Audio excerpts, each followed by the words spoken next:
Bapak, rekan-rekan yang hadir di sini.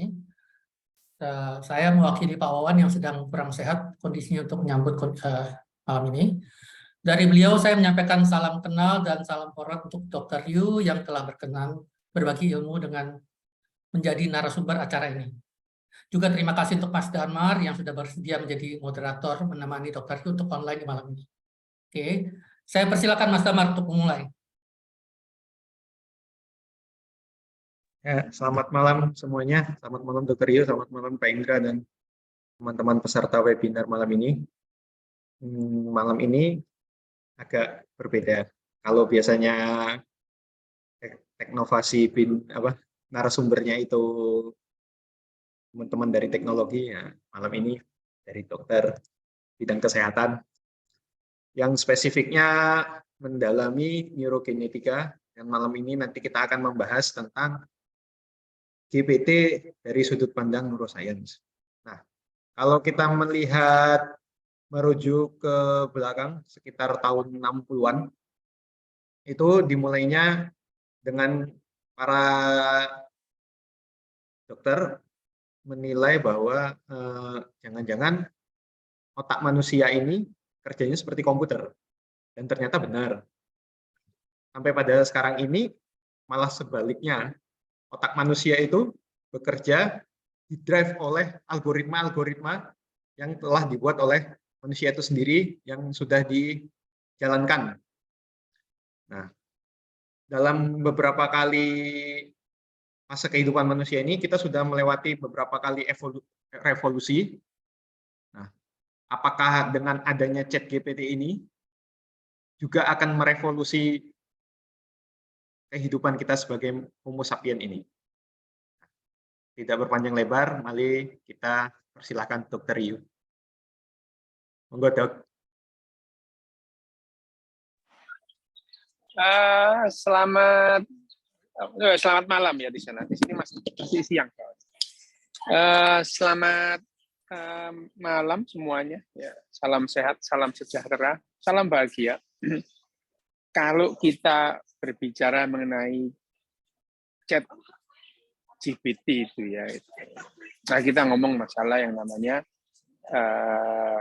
berbicara mengenai yang namanya AI itu sendiri, artificial intelligence. Dalam hal ini yang disebut AI itu ya yang digital gitu ya. Sebetulnya kalau kita berbicara mengenai intelligence atau kecerdasan buatan manusia ya, yang tidak terikut dalam dirinya.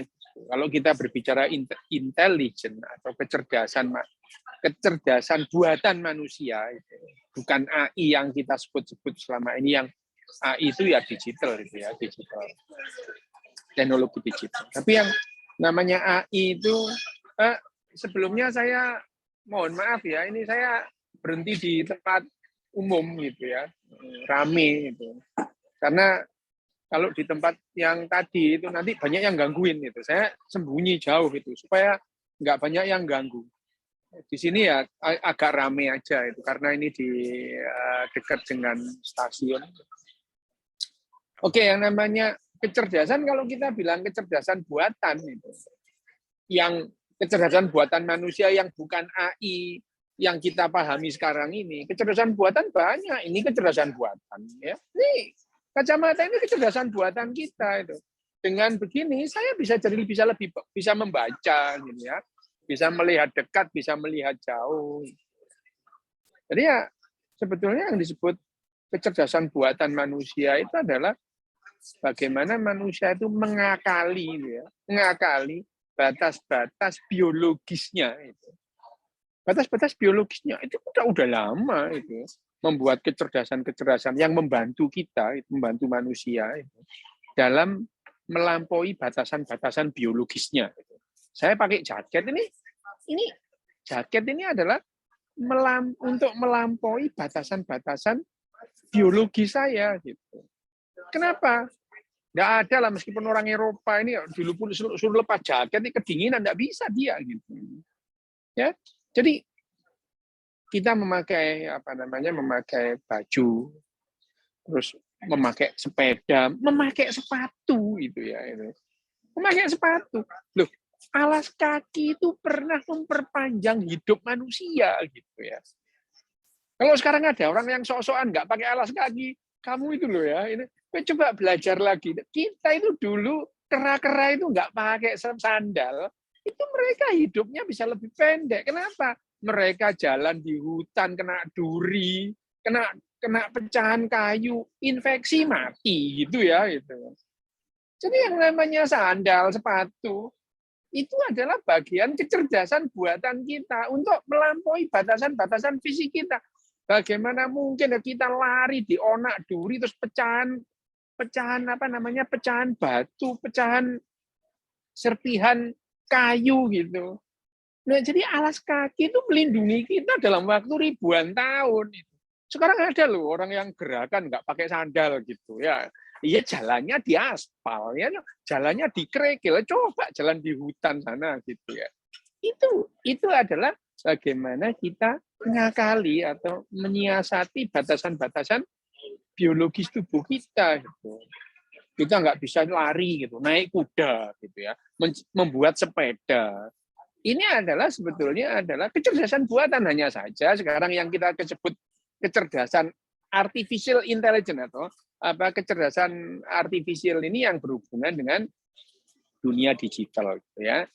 Nah, jadi sebetulnya ini bukan hal yang baru gitu. Nah, kalau kita berbicara mengenai artificial intelligence gitu ya, yang akan bertahan ya yang memberi manfaat untuk kita gitu. Yang memberi manfaat untuk kita itu ya. Misalnya ya, kita bicara tentang artificial intelligence semacam ChatGPT ini ya. Ini kan sebetulnya aplikasi gitu ya. Aplikasi itu ya, seperti TikTok, seperti seperti yang lain sama gitu. Apakah ini akan berjalan? Ya nanti dilihat itu ya. Apakah ini memberi manfaat kepada kita apa enggak gitu. Kita rasa memberi manfaat gitu ya. Yang gampang itu adalah aplikasi angkutan. Dulu awal-awal ada Uber itu, orang menolak itu. Supir-supir ojek demo gitu. Sekarang kita kalau nggak pakai aplikasi nggak bisa naik ojek gitu. Nggak bisa. Nah, kenapa? Ya memang orang boleh aja bilang itu ya. Wah itu nanti kan kita tersisih gitu. Tersisih sama dunia digital. Loh, orang kita itu sudah lama tergantung dengan dunia digital itu sudah lama gitu. Tahun 70-an begitu ada kalkulator itu kita sudah nggak ada lah yang namanya swalayan itu pakai sempoa lagi, sudah nggak ada itu. Sudah nggak ada. Nah, sekarang kalau ini saya membahas adalah ChatGPT dari pandangan neuroscience, bagaimana manusia itu merespon ChatGPT itu ya. Itu seperti bagaimana manusia itu merespon Gojek, bagaimana manusia itu merespon apalagi ya, Tokopedia gitu. ChatGPT-nya sendiri itu tidak ada yang baru. Tidak ada yang baru. Dia itu hanya menggabungkan apa yang ada selama ini. Gitu. Bagaimana misalnya bisa berkomunikasi, tanya. Awal-awal ada ChatGPT, aku nyoba kok. Dan sudah saya tebak sih gitu. Ini nanti marah ini. Bener marah gitu. Dia emosi gitu, ngamuk gitu ya. Jadi kita diskusi mengenai neuroscience gitu ya, mengenai sifat manusia gitu. Nah, dia itu yang namanya ChatGPT itu basisnya kan pengetahuannya manusia gitu. Pengetahuannya manusia gitu. Seperti Google itu adalah basisnya adalah pengetahuannya manusia. Coba saya googling soal penyakit. Saya jamin 99% itu salah gitu. Anda akan mislead, misalnya mendiagnosa diri sendiri dengan dengan memasukkan gejala-gejala yang sampean itu rasakan di Google. Coba. Itu hasilnya berbeda kalau sampean datang ke dokter gitu. ChatGPT juga gitu. Ya, karena kemarin saya bareng jalan sama tipe mobil itu, terus saya nanya, coba ya Istri saya itu bilang itu apa namanya, ini ada apa namanya ChatGPT itu ya. ChatGPT itu. Wah itu ya udah coba itu sebutin apa namanya sebutin aja apa namanya salah satu penyakit. Coba diketik. Salah kok gitu. Salah gitu. Salah gitu. Jadi kita padahal otak kita itu memang tidak dirancang juga untuk membedakan benar dan salah itu. Ya.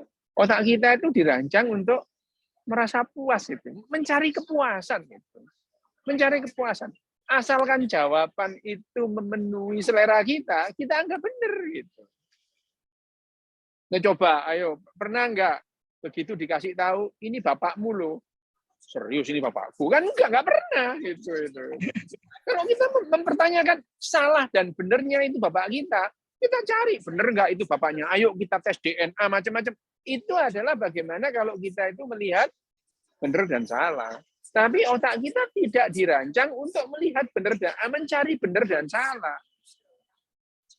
Nah, jawaban-jawaban yang kita perlukan adalah jawaban-jawaban yang memenuhi keinginan kita untuk mencari kepuasan. Kenapa demikian? Iya, otak kita itu berkembang lama itu ya, lama sampai sekarang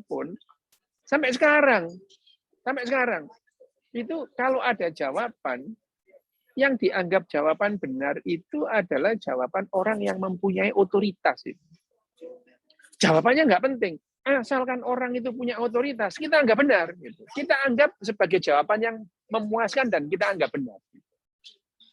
Sehingga yang namanya truth itu atau kebenaran bagi manusia itu dalam jangka waktu yang lama itu adalah authority based truth. Kebenaran yang dianggap benar oleh manusia itu ya yang punya otoritas. Nah, dulu yang punya otoritas misalnya siapa gitu.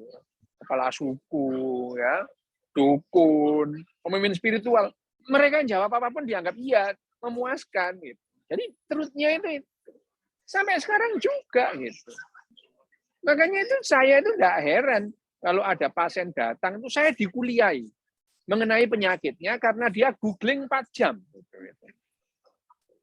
Itu biasa gitu. Itu biasa gitu. Dan karena apa? Soal penyakit itu manusia itu paling tidak rasional. Soal penyakit ya. Soal biologi, soal penyakit itu manusia itu paling tidak rasional. Yang lain-lain itu lumayan rasional. Damar ini kalau mobilnya mogok, sepeda motornya mogok dibawa ke bengkel, dia nggak kepikiran kok ke apotek gitu, nggak kepikiran itu ya. Mau jahit baju gitu ya datang ke tukang jahit itu. Mau ngelas ya datang ke tukang ngelas, nggak kepikiran loh. Jahit baju itu dibawa ke tukang doa, suruh doain dong ini baju supaya kain supaya jadi baju gitu.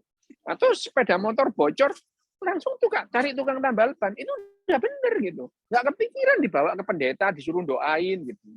Lah pendeta itu loh ya, doain ban bocor aja nggak bisa kok doain kanker. Gimana logikanya gitu. Tapi kalau soal penyakit, lah manusia itu nggak menyerahkan ke ahlinya gitu. Nah, dari sini saja kita melihat betapa biasnya hasil yang dicari tahu oleh manusia mengenai dirinya. Sehingga ChatGPT ini biasnya itu luar biasa. Kecuali kalau yang misalnya ChatGPT itu adalah saya berbicara mengenai sains ya, neurosains dengan ChatGPT. Saya tahu biasnya sehingga saya mengambil kesimpulan yang lain untuk kepentingan saya. Gampangnya itu pernah nggak pakai Waze atau pakai Google Map? Nah, ya hasilnya akan sangat bagus kalau itu dipadukan antara pengetahuanmu tentang daerah itu dengan Google Map atau Waze itu. Gitu. Kalau enggak, bisa kesana ke kuburan kamu gitu. Gue ngikuti aja loh. Punya asar ke kuburan jalan kecil-kecil buntu gitu. ChatGPT juga begitu gitu. Kenapa ya? Karena yang namanya ChatGPT itu basisnya adalah pengetahuan manusia, dan pengetahuan manusia itu pengetahuan manusia ya, bukan soal benar salah gitu. Gampangannya deh, coba kalian itu ngomong soal hantu gitu. Wah, sok tahu kayak kenal hantu. Wah, hantu. Wah, ngomong genderuwo priprayangan tetean banaspati kayak ngerti. Ketemu satu kali aja lu nggak pernah gitu. Misalnya ngomong soal Nyi Blorong. Nyi Blorong itu anaknya Ratu Kidul. Nyi Blorong punya adik namanya Endang Cuwiri loh. Itu pengetahuan itu. Itu pengetahuan. Dan kalau misalkan Anda tanya ke ChatGPT, tanya, Nyi Blorong itu punya adik enggak? Punya 3. Salah satunya adalah itu. Bayangin aja itu. Ya, tahayul sesuatu yang aneh jadi pengetahuan itu. Nah, jadi akhirnya yang namanya apa yang kita terima dari ChatGPT, nggak penting itu benar salah gitu. Nggak penting gitu ya. Nggak penting. Nah, itu bagaimana otak kita merespon ini. Apakah ChatGPT itu akan mengubah cara pandang kita mencari informasi? Saya kira less likely lah, kemungkinan kecil itu. Kemungkinan itu ada, tapi kemungkinan kecil karena tidak ada yang baru. Hanya caranya saja gitu. Caranya saja ngomong bisa bahasa Indonesia, ngetik gitu ya. Tapi hasilnya itu bukan pengetahuan ilmiah gitu. Pengetahuan ilmiah karena kalau yang bukan pengetahuan ilmiah ya sudahlah ya gitu. Nanti orang akan daripada tanya ChatGPT langsung aja lah ke dokter. Salah terus gitu. Daripada gini, tanyalah misalnya mau bangun rumah lah, yolah datang ke ahlinya gitu. Ya, tapi apakah ChatGPT itu akan mengubah perilaku kita? Ya sama lah ya, itu Google itu mengubah perilaku kita. Tokopedia itu mengubah perilaku kita, gitu ya. Gojek juga mengubah perilaku kita. Yang menguntungkan manusia, yang memberikan advantage diambil itu. Disadvantage-nya dihilangin semua nanti itu. Disadvantage-nya justru mungkin ya, sangat mungkin yang namanya ChatGPT itu akan mengubah platformnya, mengubah atau memodifikasinya sehingga memenuhi selera manusia itu. Kira-kira gitu dulu ya, Damar. Oke, Dok. Berarti memang ya sejalan dengan teknologi yang ada ya, Dok ya. Berarti kayak Gojek, kayak Google, Uber gitu yang lainnya. Iya. Nggak ada yang baru. Saya lihat ChatGPT itu nggak ada yang baru. Yang biasanya googling melihat sekarang itu bisa pakai bahasa Indonesia. Terus kemudian diajak ngobrol gitu ya, kayak ngobrol gitu. Ya sebetulnya itu Google yang googling yang percanggih sedikit aja gitu. Hasilnya kalau ditanya apakah jawabannya itu akurat, bisa sangat bias gitu. Bisa sangat bias. Seperti contohnya kalau kita googling soal penyakit di Google Search Engine, udahlah bukannya kamu makin bagus, makin ketakutan, kanker lah, yang inilah gitu. Padahal itu loh flu biasa gitu. Ya. Karena yang namanya kalau basisnya itu pengetahuan ya knowledge ya bisa sangat bias karena itu adalah gabungan knowledge orang sak dunia gitu. Bener gitu. Coba gini. Sekarang googling deh gitu. Nabi Adam itu tingginya berapa gitu. Langsung keluar 35 meter. Kalau kamu tanya aku ya tak bilang, lah nggak pernah ada yang ngukur, siapa yang ngukur gitu itu. Iya. Belum ada yang ngukur gitu itu. Tapi kalau kamu sekarang ya ChatGPT aku belum nanya sih. Aku kira jawabannya akan sama. Kalau kamu tanya Nabi Adam tingginya berapa gitu. Tentu ada 50 hasta gitu di situ ya gitu. 50 hasta gitu. Kemungkinan besar jawabannya itu. Kalau kamu tanya aku, Nabi Adam tingginya berapa? Jawabanku adalah sebentar. Pertanyaannya itu adalah Nabi Adam ini ada apa enggak? Loh itu dulu gitu ya. Tapi karena pengetahuan orang banyak itu adalah bahwa Nabi Adam itu tingginya 35 meter. Ya, kalau kamu googling tingginya Nabi Adam, ya langsung gitu keluar gitu. Itu pengetahuannya orang banyak terhadap, jadi yang di Google itu adalah pengetahuannya banyak orang gitu. Ya memang ada pengetahuan spesifik yang banyak orang tidak tahu, sehingga di Google itu jawabnya akurat misalnya gitu ya. Kan banyak orang nggak tahu bahasa Latinnya cacing kremi itu apa gitu. Hanya segelintir orang yang tahu bahwa Oxyuris vermicularis gitu. Ya, Oxyuris. Jadi kalau kamu melihat spesies cacing kremi yang keluar ya Oxyuris vermicularis gitu ya. Udah keluar. Nggak ada lah orang Indonesia ngarang namanya cacing kremi itu nggak ada. Kalau orang Indonesia ngarang gendruwo banyak gitu. Banyak gitu. Kalau kamu tanya misalnya itu ya, misalnya apa yang disebut kue gombel, gambarnya kue gombel keluar semua gitu. Padahal kue gombelnya itu lo nggak ada, itu gambaran orang gitu. Itu adalah bagaimana yang namanya otak kita. Ya jadi ChatGPT itu adalah gambaran dari pengetahuan kita akumulatif itu. Pengetahuan ya. Sekali lagi pengetahuan itu ada dua, pengetahuan yang ilmiah dan pengetahuan yang tidak ilmiah itu. Dan itu numpuk di Google, numpuk di ChatGPT. Bahwa di ChatGPT itu banyak pengetahuan yang tidak ilmiah. Banyak itu. Kenapa? Lah, itu kan pengetahuan akumulatif manusia gitu. Ya seperti tadi Nabi Adam itu berapa? Ya. Itu enggak pernah kok ada ngukurnya kapan, ngukurnya pakai meteran apa gitu ya. Itu enggak ada gitu. Ya, enggak ada. Tapi kalau kita tanya, hampir semua orang jawabnya seperti itu. Nabi Adam tingginya sekitar 30 sampai 35 meter gitu ya. Perkara itu benar atau tidak? Ya enggak penting gitu. Enggak penting, tapi ya informasi-informasi itu bertebaran di mana di internet itu ya. Dan itu yang menjadi dasar dari platform yang namanya ChatGPT. Tidak berbeda dengan Google, hanya adalah bagaimana cara merespon jawaban itu. Dan otak kita memberikan kontribusi, iya, kontribusi gitu ya, kontribusi. Dan kita sendiri melihat itu juga mengenhance, mengurangi, menambahi gitu. Seperti Google Engine gitu ya, Google Search Engine dulu nggak gini gitu. Makin lama makin memenuhi selera manusia. Kenapa yang nggak bermanfaat, tidak disukai ya hilang dengan sendirinya gitu. Banyak gitu ya. Kira-kira gitu ya, Mas. Gitu. Monggo tunjuk dulu, Dok.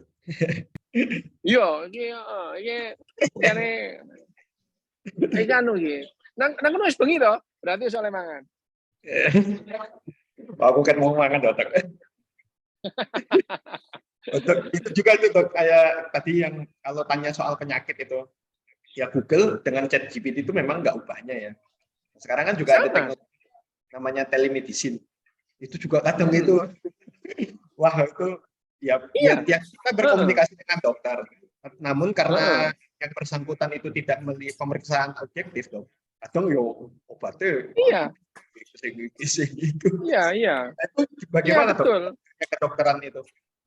Lah betul, yang namanya sebetulnya yang namanya telemedicine itu membantu pada saat kita kemarin masa pandemi gitu ya.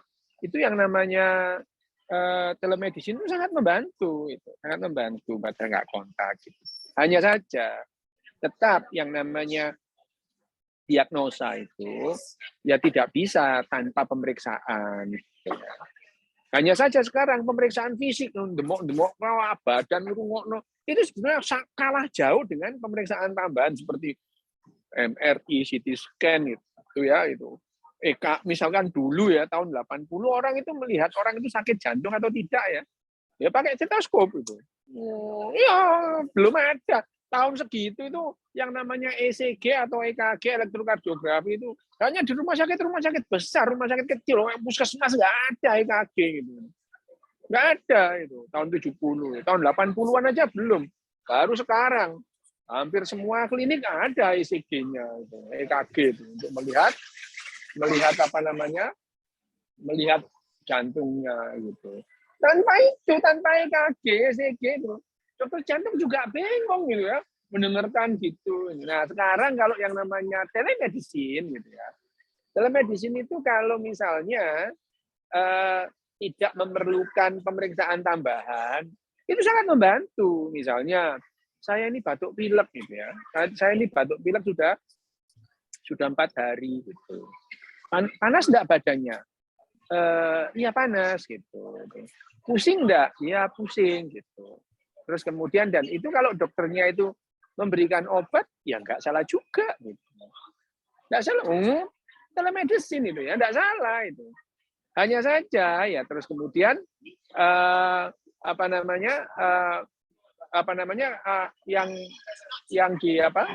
yang dilakukan berikutnya itu, kalau sakitnya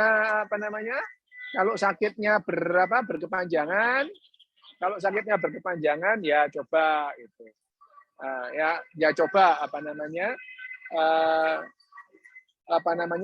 diperiksakan ke dokter, datang langsung gitu ya. Itu Gitu. Berarti itu tadi ya, ini ada yang bilang ini tadi, di chat itu ada yang bilang gini, barusan saya tanya tinggi Nabi Adam sama ChatGPT, nggak bisa jawab dia, Dok, katanya nggak ada sumber pasti, bilangin aja kamu kurang beriman gitu, kan marah dia nanti itu. Marah dia gitu, kamu kurang beriman gitu, marah dia gitu. Oke, Dok. Dok, berarti ini GPT ini menjawab berdasarkan ya intinya gini ya, Dok, ya, memberikan kepuasan ya bagi manusia ya, Dok ya. Iya sama itu, iya. Itu misalnya ChatGPT kalah sama ustadz-ustadz di Indonesia itu bisa jawab gitu kan. Iya. Berarti dia ini ya, Dok, otoritas baru ya, Dok ya, yang memberikan. Iya, otoritas baru. Iya, sama gitu. Ya sama dengan Google gitu ya. Sama lah itu. Bagaimana, ini kan masalahnya adalah bagaimana kita merespon itu gitu ya. Otak kita itu merespon. Sekali lagi, otak kita itu tidak dirancang oleh evolusi untuk membedakan benar dan salah. Tidak dirancang untuk itu. Tidak dirancang untuk itu. Kalau iya, kalian itu sudah mempertanyakan keyakinan kalian sejak dulu gitu ya. Kalau iya loh ya gitu. Itu nggak penting gitu. Terus ini, Dok, kalau produknya Elon Musk itu, Mas Elon, tentang Neuralink ini. Yang apa? Oh, Neuralink gini loh. Ya. Neuralink itu kan ya masih dalam riset juga ya gitu.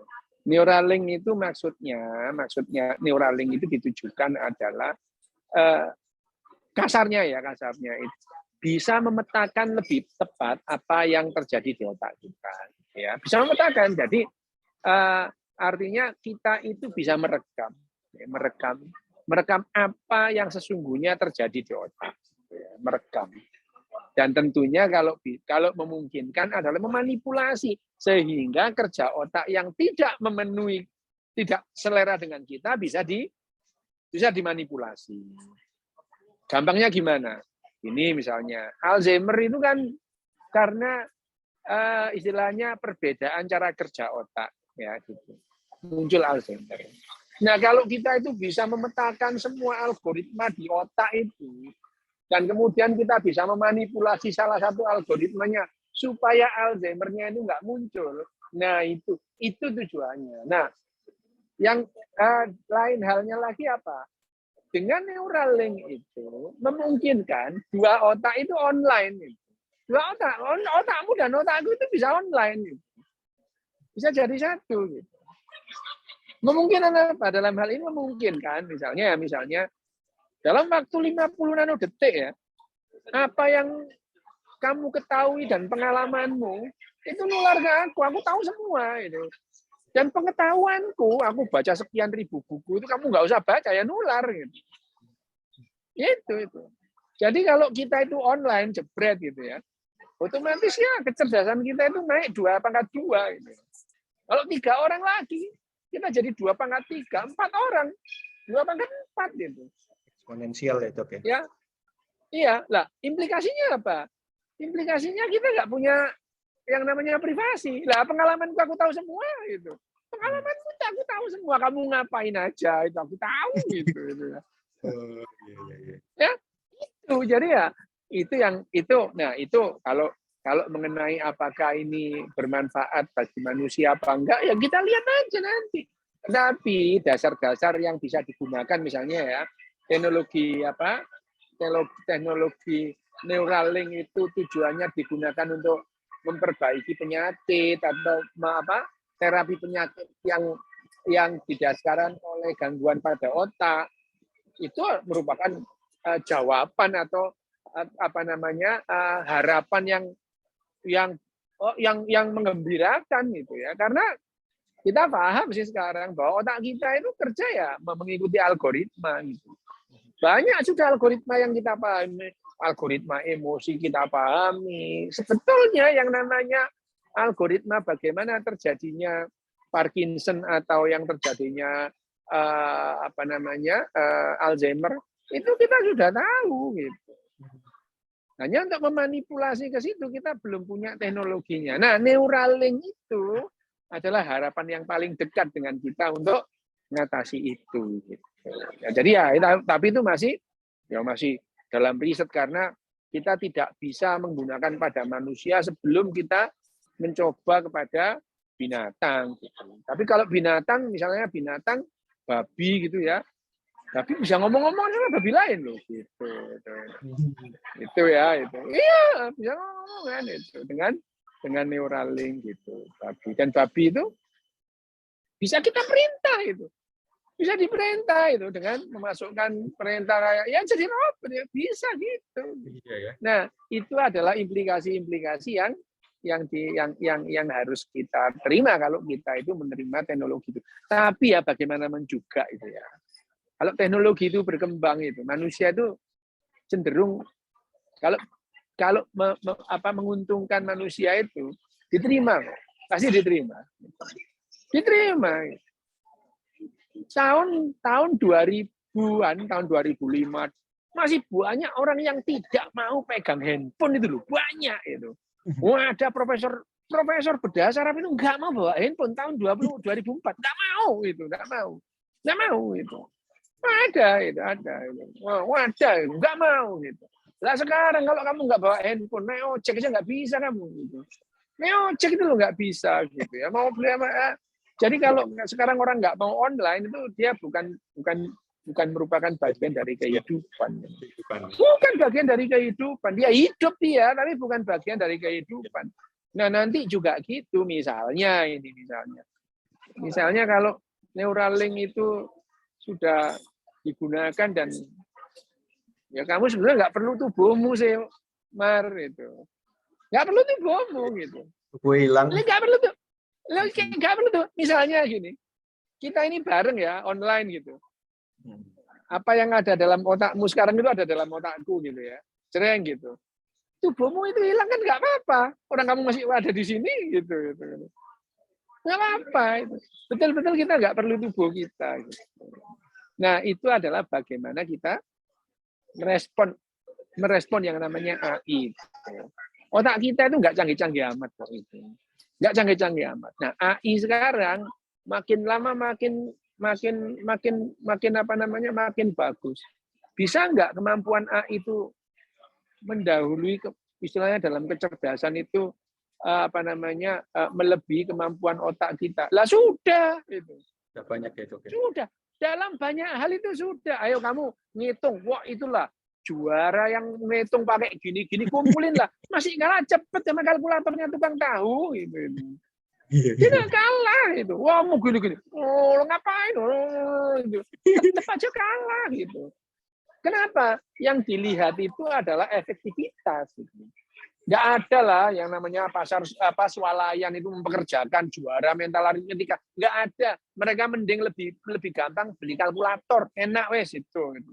Nggak mungkin salah gitu. Kalau salah ya kamu salah nutul, bukan salah kalkulatornya gitu. Kamu salah mencet gitu. Iya gitu. Gitu.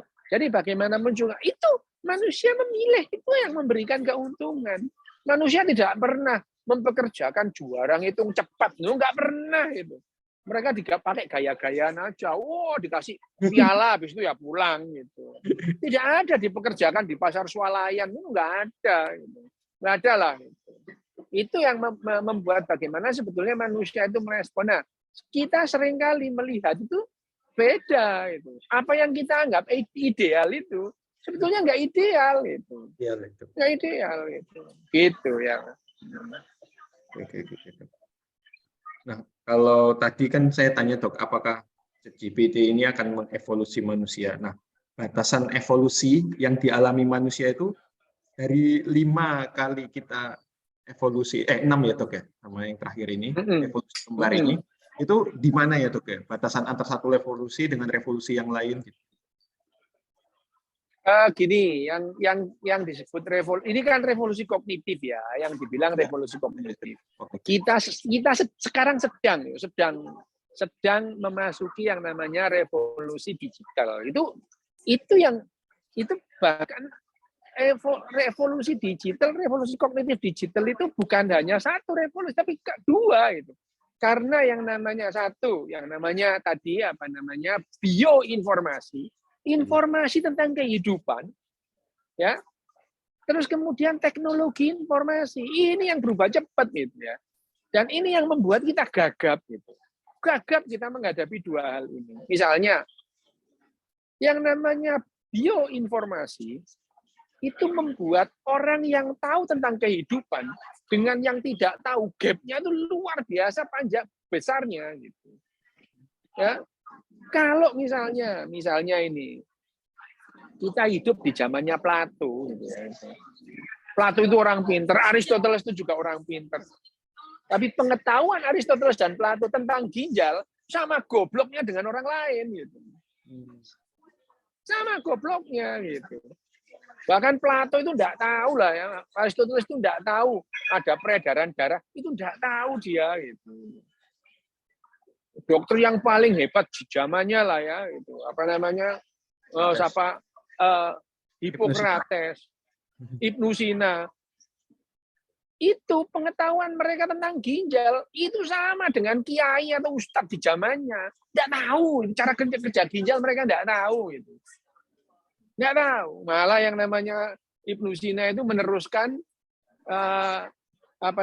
kliniknya Hippocrates. Hippocrates itu punya klinik bahwa tubuh manusia itu diatur oleh keseimbangan 4 cairan. Ya emang sih yang namanya Hippocrates itu menghilangkan klinik-klinik dewa-dewa, tapi dia membuat klinik baru. Gitu. Dan itu dipegang Ibnu Sina juga gitu ya. Jadi ya, nah sekarang dengan adanya revolusi digital ini ya, yang namanya bioinformasi itu luar biasa. Setiap saat itu pengetahuan sekarang dan besok itu sudah beda. Ada jawaban-jawaban baru apa yang kita tidak tahu, misalkan mengenai hal-hal yang terjadi dalam biologi molekuler. Tiap hari itu ada yang baru. Tiap hari ada yang baru. Ya. Tiap hari ada yang baru.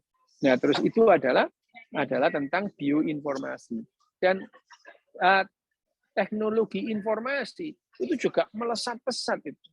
Sehingga sekarang ini orang yang paham tentang kehidupan, hidup ya, dengan yang tidak, itu gapnya luar biasa. Ya. Luar biasa. Kalau tahun 70 itu ya masih lah ya antara ahli biologi dengan orang-orang biasa itu ya masih. Sekarang itu luar biasa, jauhnya itu luar biasa. Dan itu membuat kita gagap. Membuat kita gagap.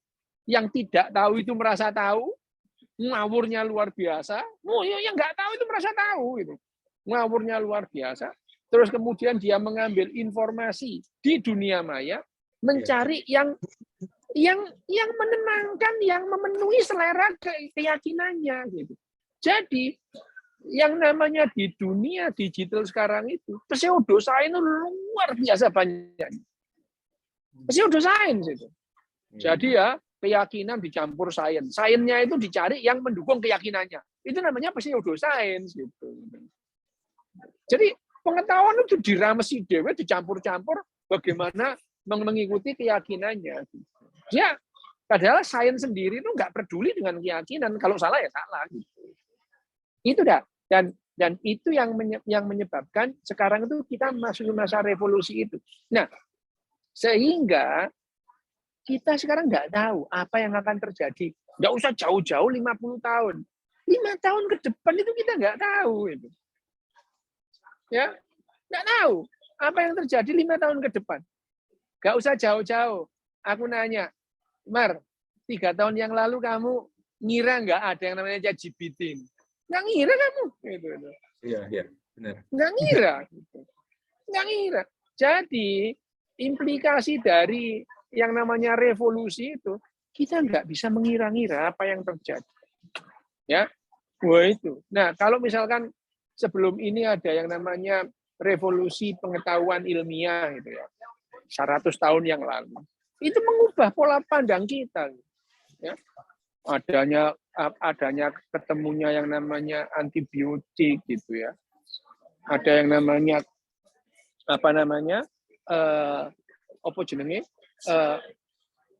transistor, itu mengubah semuanya. Nah, sekarang setelah ada digital ya, wah sudahlah itu lagi. Kita memasuki babak baru tentang kognitif kita. Kognisimu sekarang itu tidak hanya dipengaruhi dengan hal-hal yang ilmiah. Ya memang pengetahuan ilmiah itu makin tinggi, tapi gap-nya itu luar biasa. Misalnya ya, bahwa yang namanya sekarang itu pengetahuan tentang fisika itu sudah pada topnya lah. Orang udah bisa menghitung yang namanya itu. Kuantum macam-macam yang namanya, bahkan yang namanya Stephen Hawking itu bisa menyatukan 4 teori yang saling dulu nggak bisa digabung, sekarang jadi itu ya. M-theory. Tapi iya, the theory of everything itu. The theory of everything itu adalah bagaimana yang namanya Stephen Hawking itu menyatukan gravitasi, relativitas umum dan khusus, terus kemudian sama mekanika kuantum digabung sama dia gitu. Yang dulu nggak mungkin itu. Nah, sekarang orang tahu, tetapi pengetahuan kita aneh-aneh, kuantum ikhlas gitu. Apanya gitu loh. Itu. Lu kan kuantum ikhlas itu loh ya itu. Artinya ya, hal-hal yang pengetahuan ilmiah itu jadi tidak ilmiah gitu. Oh, ini pengetahuan ada lagi yang namanya matematika sedekah loh. Itu kan pseudosains semua jadinya gitu. Matematika sedekah. Loh, bukan masalah benar salah. Banyak yang seneng gitu. Banyak yang puas, banyak yang nyaman dengan gitu. Itu yang namanya ikhlas itu bisa pakai teori kuantum. Oh, yang ngerti-ngerti teori kuantum gitu. Hanya gara-gara ada orang yang bilang kuantum ikhlas gitu. Oh, yang ngerti-ngerti gitu. Itu adalah bagaimana otak kita itu menerima informasi gitu. Menerima informasi. Ngomong soal gini, spektrum getaran otak kita. Loh, kapan kamu itu ngitung itu getaran otak itu loh gitu. Ada otak itu kalau kita damai sekian hertz. Loh, kapan ngitungnya gitu. Di mana ngitungnya, pakai metode apa? Otak getar, otak memancarkan cahaya loh, memancarkan gelombang. Loh, jari sopo? Gak ada itu gitu. Ya itu. Gampangnya aja itu, orang itu dengan gampang istilahnya melakukan pseudoscience. Karena apa? Tadi informasi yang berlimpah itu. Misalnya sekarang itu, misalkan orang yang sekarang jualan napas itu. Nafas kita itu perlu diperbaiki loh. Itu banyak gitu ya. Mau dia ngambil comot sana comot sini. Lah kalau yang tahu ya ketawa gitu ya. Tahu bahwa bagaimana oksigen, ketawa dia itu. Pola nafas kita itu salah loh, jare sopo gitu. Kenapa salah? Ukurannya apa gitu. Tapi hal itu membuat orang nyaman ketimbang diajak ngomong beneran gitu. Kalau ngomong tentang oksigen beneran pecah kepalanya. Tapi kalau diajak ngomong yang namanya yoga terus dipelintir-pelintir, dicarikan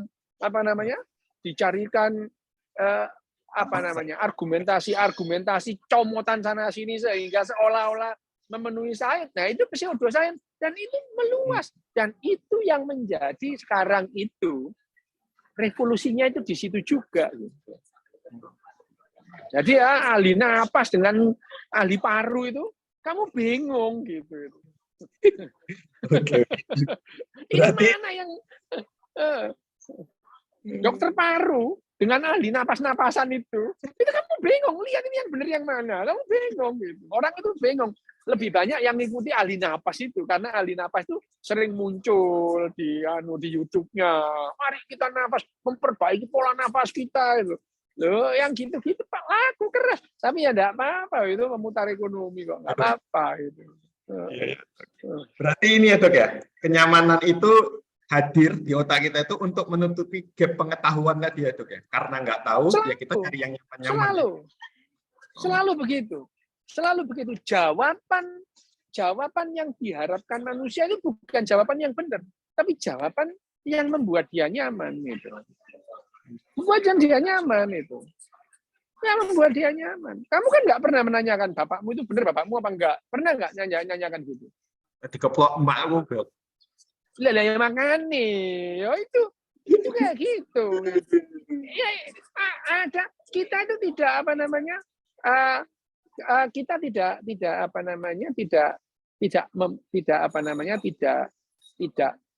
tidak memerlukan jawaban itu benar atau salah yang memuaskan. Ini ada chat yang bagus ini tadi. Bentar, sekilas. Tak lihat ya, sebentar. Ini. Rahayu Wijayanti. Pseudosains muncul karena pakar sains asli tidak memberikan ilmu dengan rutin. Lah perasamu, pekerjaannya di laboratorium kok gitu itu ya itu. Nah, pekerjaannya dia di laboratorium, dia ngajar gitu ya. Ngomong sekali kayak aku gini banyak musuhnya. Lo gimana itu? Iya, Dok. Ngomong sekali dimusuhin gitu ya. Ini bagaimana? Ya memang lah. Kerjaannya itu ya di laboratorium, di kelas. Nah ya iyalah. Lah ngapain ngomong sama orang-orang geblek gitu ya. Itu ngobrol terus ditanya lagi itu. Nah, ya kita itu kalau misalnya aku kemarin itu ada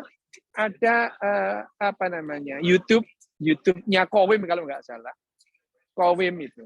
Yang mana, Dok? Kowim yang fungsi otak itu. Ada yang membuat yang namanya TikTok gitu. Ini kalau yang namanya lobus temporalis itu dihilangin itu. Kamu ya orang masih hidup, bisa makan, bisa napas gitu. Tapi kamu nggak punya imajinasi gitu. Kamu nggak kenal Tuhan gitu ya gitu.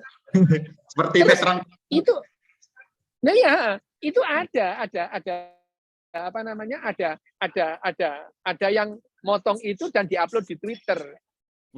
Saya tidak pernah menanggapi hal-hal seperti itu di Twitter. Kenapa mau dipotong pendek gitu ya? Iya. Terus ada yang nanya gitu.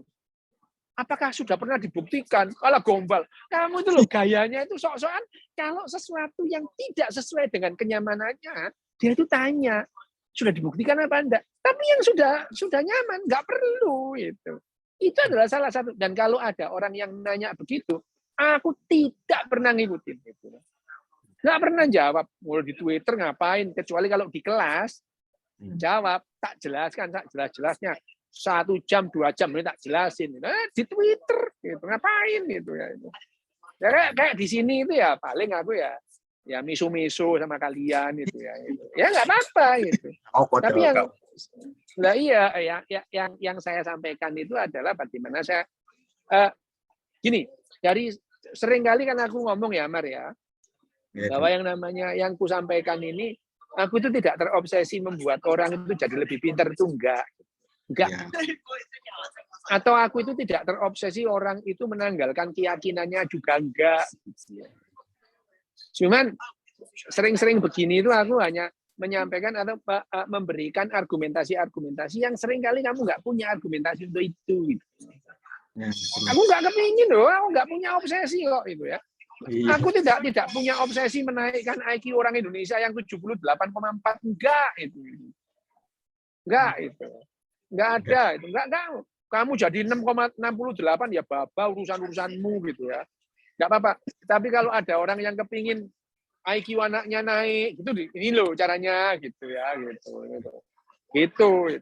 Jadi itu tapi kalau nggak mau ya sudah gitu. Jadi ya sekali lagi ya yang namanya saya itu mencoba selalu aku ya Maria, aku selalu itu menghindari berpikir atau menyampaikan secara epistemologis, itu tak hindari. Karena kalau kita ngomong epistemologis ya berarti kita ngomong soal nilai, artinya ya bias juga, bias. Nah, teknologi itu epistemologis, science bisa ontologis, bisa epistemologis. Tapi kalau teknologi itu udah epistemologis. Misalnya kalian ngomong soal teknologi deh ini ya, klub kalian ini. Itu kalian tentunya ini bermanfaat nggak untuk manusia gitu. Lah kalau sains itu nggak peduli bermanfaat apa enggak ya udah gitu. Lah ketemunya elektron itu mosok yang namanya Niels Bohr itu mikir ini bermanfaat enggak oleh manusia, kecuali ya itu di kurikulum SMA tahun 13 itu ada. Kita harus meneladani elektron kok teladani gitu apa gitu. Oke, Dok.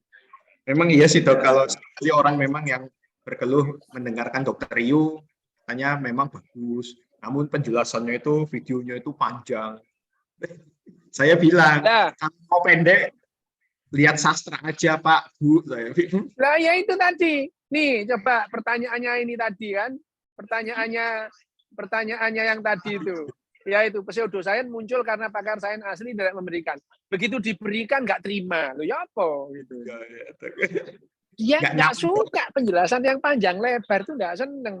Penjelasan pendek membuat nyaman. Itu manusia gitu. Manusia memang begitu. Pengetahuan ilmiah itu tidak menyenangkan. Kenapa? Gini ya, yang namanya sains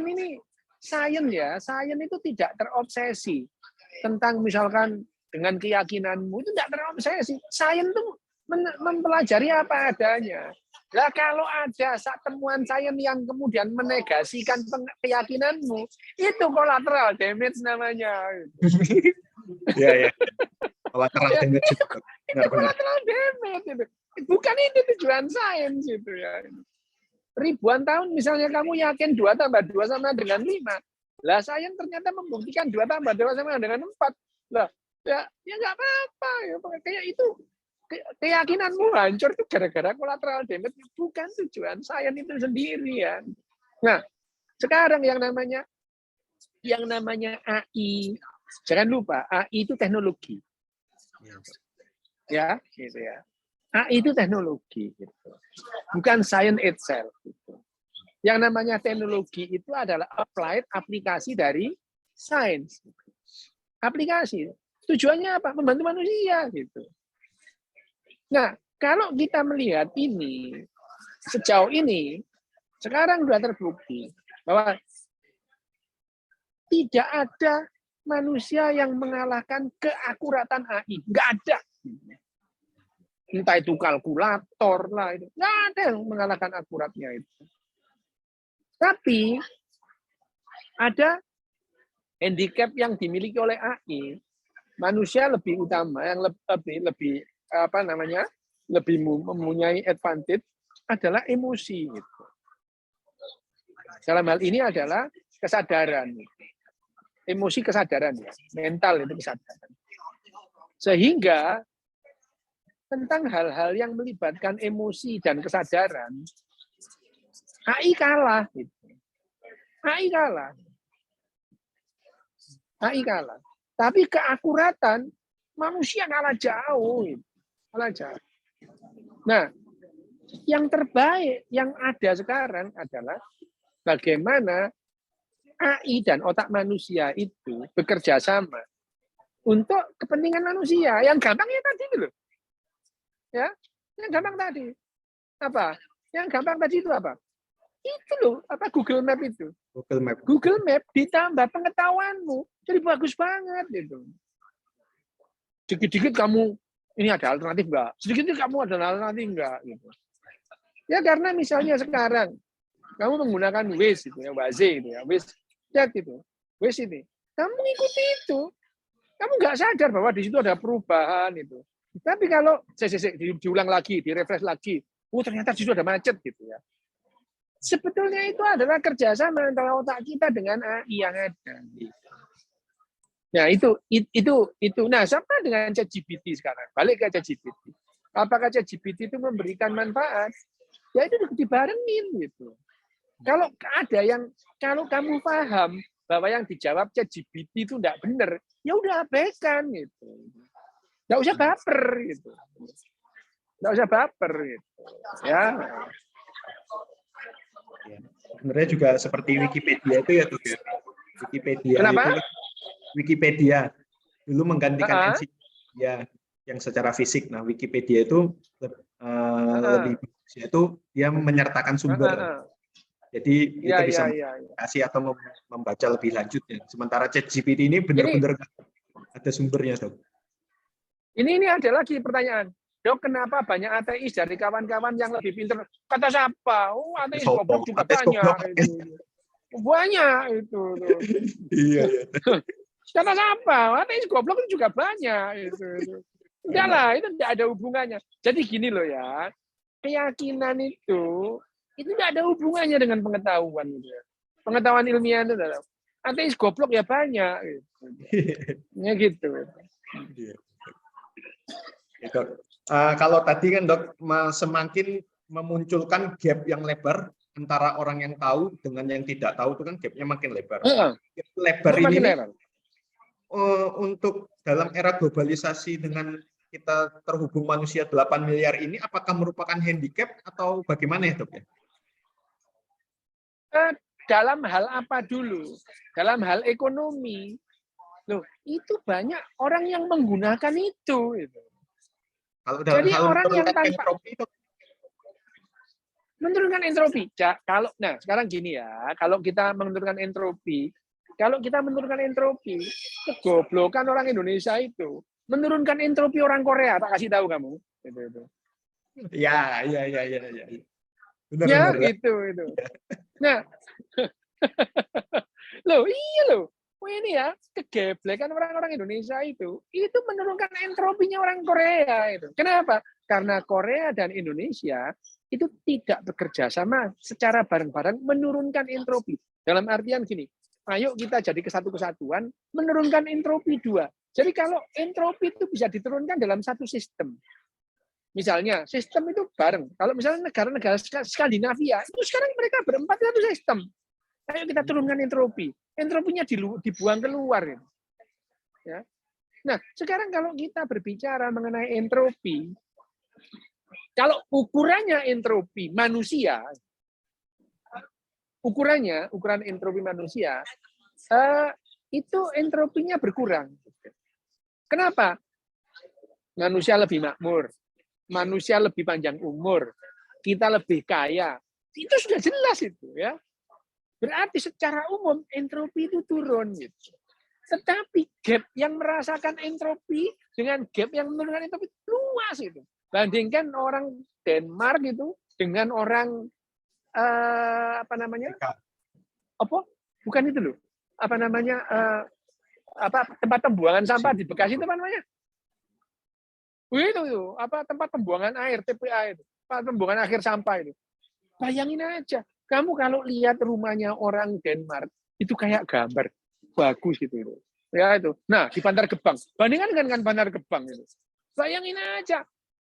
Entropi bumi itu menurun. Tetapi entropinya itu tidak merata. Penurunannya. Wah, ada yang dibuang. Gitu. Nah, sekarang, kalau kita berbicara mengenai bagaimana baiknya, ya bagaimana manusia itu bekerja sama bareng, menurunkan entropi bareng. Nah, gap ini yang membuat bukannya menaikkan entropi, tapi entropinya makin nggak merata. Jadi ada orang membuang entropi ke orang lain gitu. Ya gitu. Iya entropi. Bayangin aja kamu sekarang ya setengah-setengah percaya sama yoga gitu ya. Setengah-setengah percaya nih sama yoga gitu. Terus datang, yoga itu sesuai dengan pengetahuan ini. Nafasmu ini mengandung oksigen gini-gini. Lah kamu bayar gitu ya. Ya, entropinya orang itu jadi turun itu. Kamu entropinya datang ke kamu. Kamu bayar, kamu tidak lebih sehat. Bayangin aja. Kamu tidak lebih sehat. Kamu tidak lebih sehat gara-gara bayar. Ya, entropinya dibuang ke kamu gitu. Dia entropinya turun, dia keuangannya membaik, dia pakai mobil bagus, rumahnya nyaman gitu. Lah ya itu zero sum game gitu. Jadi akhirnya itu yang jadi persoalan adalah otak kita itu tidak dirancang juga untuk menurunkan entropi dalam jumlah yang besar. Gitu. Entropi dalam otak kita itu paling ya bersaing misalnya ya antar desa. Dulu itu antar desa perang ya itu. Untuk antar desa, antar suku itu dia tidak peduli dengan entropi suku yang lain. Yang penting dia lebih makmur. Kalau dia kekurangan, dia menyerang suku lain, ngambil. Ya. Dan itu kompatibel dengan kita. Ya, jadi ya jangan heran itu setiap hari buzzer sampai yang berantem gitu ya. Kemarin berkawan, sekarang tidak karena yang bayari orang yang berbeda. Lah itu adalah salah satu contoh gitu ya. Gitu. Tahun depan itu tuh. Kenapa? Tahun depan dimulai buzzer-buzzer ya, pemilu toh. Ya. Dalam satu hal ya, Mar ya. Misalkan Pilpres itu memutar roda ekonomi loh, Mar. Jelas itu tuh. Lah iya loh. Iya gitu. Nah, tapi sekali lagi berputarnya roda ekonomi dalam hal ini tidak merata menurunkan entropinya. Ada orang yang entropinya turun, ada yang naik entropinya. Tetapi secara umum ya Mar ya, secara umum, apakah entropi dunia menurun? Ya, menurun entropi itu. Kalau kamu baca bukunya Steven Pinker ya, Enlightenment Now, itu dia mengajukan data bahwa entropi kita itu turun. Gitu ya. Kita makin sehat, makin kaya, makin sejahtera, gitu, makin bahagia. Gitu. Manusia ya, tapi ada orang yang nggak bahagia banget itu, seperti orang Afghanistan. Lah ya pilihannya mereka sendiri lah ya, gitu. Ya. Ada yang Afghanistan, Pakistan, sementara ada yang bahagia banget seperti Finlandia. Bahkan Finlandia bahagia aja loh. Orang Indonesia tuh ada yang protes bahwa mereka nggak bahagia. Coba bayangin aja. Lu itu sudah terbukti loh gitu ya. Orang Indonesia itu mengatakan kebahagiaan kita sama mereka itu beda. Sekedar mengakui bahwa kamu nggak bahagia aja nggak mau gitu loh ya. Bagaimana kamu mau meningkatkan kebahagiaan? Masalahnya aja nggak diakui. Kalau kita tidak mengakui bahwa kita punya masalah, kita tidak pernah bisa punya potensi menyelesaikan masalah. Ya, gitu. Ya. Kita mengakui punya masalah, baru kita cari pemecahannya. Nah, kalau kita merasa bahagia, sementara level kebahagiaan kita itu 84 dari 136 negara, ya wis lah ya, kamu gini aja. Lagi pula nggak bahagia juga nggak apa-apa. Kecoa itu nggak bahagia juga hidup. Gitu. 3 juta tahun lagi itu. Nah, iya, makanya. Gitu. Bahagia itu tidak harus kok. Tapi ya jangan sok-sokan itu. Kemarin tuh ada yang nge-tag aku di mana, mention aku di Twitter mengenai Finlandia. Nggak tak gubris gitu. Orang dia tuh mau segini loh. Yang komen orang banyak dan beda lah kebahagiaan orang Indonesia dengan orang Lambu Sakar Mula gitu. Nggak usah gitu. Nah, kalau kita sesi agak panjang 1 jam gitu. Toh aku menjelaskan dari panjang lebar tadi itu cuman 3 poin loh, Mar gitu ya. 3 poin. Dan itu sendiri aku tidak masuk ke dalam yang namanya poin-poin ChatGPT-nya itu dikembangkan manusia seperti apa. Hanya aku respon kita terhadap ChatGPT dengan yang namanya platform-platform yang lain tuh nggak berbeda. Nggak berbeda. Kenapa? Nah, otak kita kerjanya sama kok. Sama. Nanti apakah ChatGPT itu mengubah perilaku kita? Ya jelas mengubah. Mengubah. Contoh aja dalam hal itu. Kalau dulu tahun 80 orang ujian masuk perguruan tinggi itu aturannya nggak banyak itu. Sekarang nggak boleh bawa handphone, nggak boleh gitu. Iya nggak boleh itu. Dulu ya nggak apa-apa. Tahun 98 itu handphone dibawa nggak apa-apa itu. Ya, sekarang loh ya bahaya itu. Nah, itu bagaimanapun juga akan mengubah perilaku kita. Tapi sekali lagi bahwa yang namanya ChatGPT itu adalah teknologi, gitu ya, itu teknologi. Yang namanya teknologi itu adalah applied aplikasi dari sains itu. Ada sains gitu. Bahwa teknologi itu akan berubah pasti, gitu ya. Kenapa? Karena kalau tidak memuaskan manusia ya hilang dengan sendirinya. Hilang aja. Nggak usah jauh-jauh. Dulu itu awal-awal ya, ada Yahoo Messenger. Wah, chatting itu di mana, di apa namanya dulu itu? Warnet itu. Walah itu warnet itu. Oh, itu penuh orang warnet itu, orang chatting gitu ya. Wah, lo ada yang raja chatting gitu ya. Itu sekarang hilang aja gitu ya. Ada platform-platform yang lebih sederhana. Nah, ChatGPT juga gitu. Kalau ada platform yang lebih sederhana dan bisa lebih aplikabel, ya dipakai. Gitu. Ya, anggap aja lah ChatGPT itu seperti Yahoo Messenger di zamannya itu ya. Nanti mesti ada platform-platform yang lebih gampang dipakai. Gitu. Dan nanti apalagi kalau kemudian yang namanya handphone ini sudah bisa diaplikasikan masuk ke dalam tubuh kita gitu kan. Ya kan ini sekarang kalau ketinggalan matilah kita gitu. Bagaimana kalau ini diimplan dalam tubuh kita gitu. Ya itu adalah nggak tahu apa yang terjadi 5 tahun ke depan, 10 tahun ke depan kita nggak. Itu ini Itu ya, Mer? Iya, Dok. Tanya jawab ya. Monggo Oke. yang raise hand kalau ada.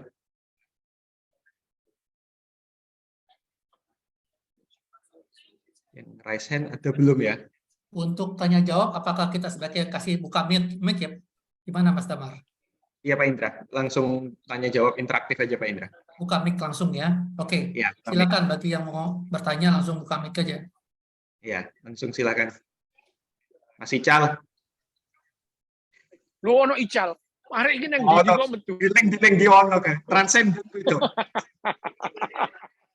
Yang di kok ono Ical.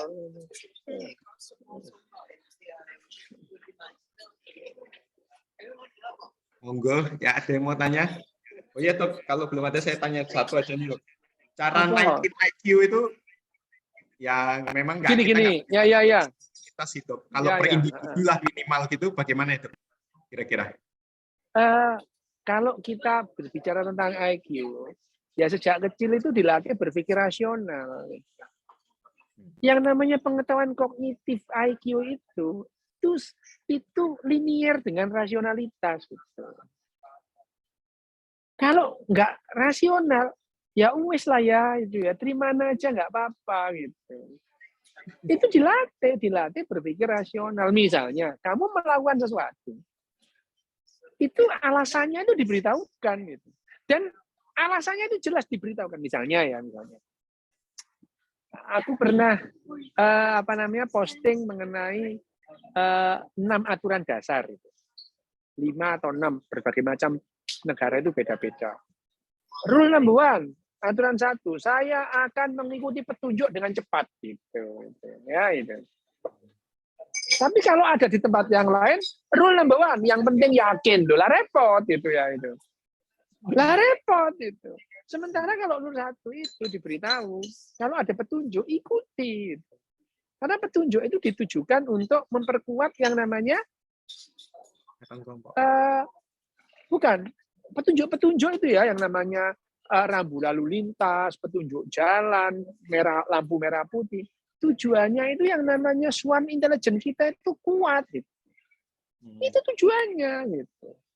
Harus antri satu-satu. Itu adalah mempertahankan yang namanya swarm intelijen kita yang rapuh. Gitu. Swarm intelijen manusia itu rapuh, mudah runtuh. Gitu. Nah, mengikuti yang namanya petunjuk dengan cepat itu mempertahankan swarm intelligence. Nah, pada anak-anak pokoknya itu dikasih tahu itu doktrin. Iya, doktrin pada anak-anak. Nah, tuh, kalau ada kalau saya akan mengikuti petunjuk dengan cepat. 2, kalau ada orang lain bicara, saya tidak. Loh gitu ya. Bukan kayak DPR-mu itu. Wah, orang ngomong langsung depau gitu ya itu. Nah, itu karena mereka yang begitu-begitu terus kemudian saya akan menghargai guru, teman, dan diri saya sendiri loh, gitu. Jadi yang ditanamkan itu adalah hal-hal yang logis, yang terbukti gitu, dan kemudian alasannya itu jelas gitu. Bukan yang penting yakin. Kenapa? Karena apapun bisa kalau kita yakin. Lu cari sopo gitu ya. Ya, meskipun kamu yakin ya. Loh, nggak banyak yang nggak mungkin itu banyak. Nah, dari kecil kita ditekankan tidak ada yang tidak mungkin. Ya Allah makin geblek kamu gitu. Ya, banyak lah yang tidak mungkin gitu. Jadi kalau kita berbicara bagaimana misalnya meningkatkan IQ populasi kita, yaitu sebanyak mungkin anak itu diajari hal-hal yang rasional. Ya tapi ya itu juga nggak harus loh ya. Makin goblok juga nggak apa-apa sih gitu. Oke. Dari peserta, apakah ada yang mau bertanya? Masih kurang beberapa menit. Wes, kalau nggak ada wes, aku tak berangkat lagi. Aku balik ke ruangan. Oh, iya. Ya nanti disambung lagi ya, Damar ya. Itu. Oke. Terima kasih. Oke, ya wes. Sampai ketemu semua. Kalau masih masih nggak baper ya. Soalnya aku ngomongku itu sengak emang. Ya, dah. Ya. Ya, terima kasih dokter. Ya, oke. Ya, Mas Indra, oke. Ya, terima kasih dok. Ya. Oke, Mas Damar. Oh, Ya, dokter Pak Indra. bisa. Ya. Oke. Mas Damar, gimana? Lanjut. Pak Wawan bisa kasih sepatah dua patah kata, Pak? Iya, Pak Wawan udah masuk. Boleh buka ini, buka videonya Pak, atau memang nggak lagi situasi nggak mungkin kan untuk buka video? Halo, saya lagi sakit Pak ini Pak. Oh, waduh, suara kecil sekali. Ya, Pak, kecil sekali ya. Samar-samar Pak. Masih sakit katanya Pak Indra. Oh ya udah, oke. Kalau gitu ya terima kasih rekan-rekan untuk acara yang luar biasa ini. Saya tadi mengikuti acaranya sambil ketawa-tawan. Iya Pak. Dokter Rio rupanya kocak. Iya. Dan memang sangat apa namanya saya kalau apa ya sangat sering nyenggol-nyenggol. Ya memang ya seperti itulah Tapi beliau. memang ada benarnya saya jelas bahwa saya mengikuti satu agama tertentu. Tapi